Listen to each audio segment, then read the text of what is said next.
Hello, good day po.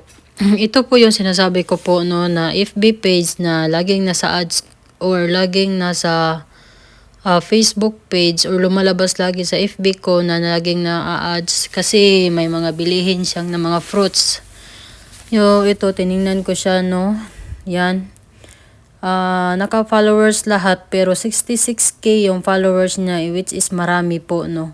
So ito mga bagong followers po niya ito kasi lagi po siyang nagpapa-ads at lagi siyang lumalabas. Ito po yung sinasabi ko po no na nagbayad ako ng ano ba yun pangbili ng fruits. Tapos nung binayaran ko na po siya is hindi na po siya no nagre-reply.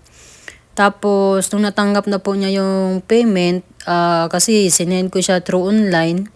Nung na-receive na niya is bigla na lang po niya akong na binilak no kasi yan yung binibinta niya. Meron din siyang bigas.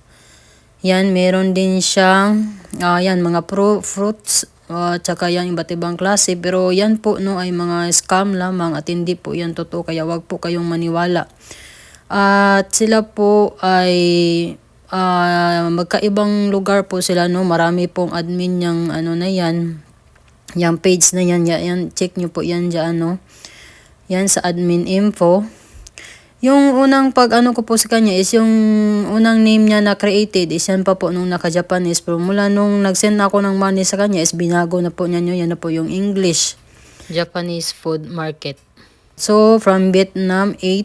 Japan, isa. Tapos, United States po, no? Isa din po yung admin niya. So, dyan po nyo malalaman no, is kung totoo siya or hindi po siya na page. No? So, check nyo po guys no, kung legit muna bago po kayo mag-send ng pera tulad po sa akin. Thank you po.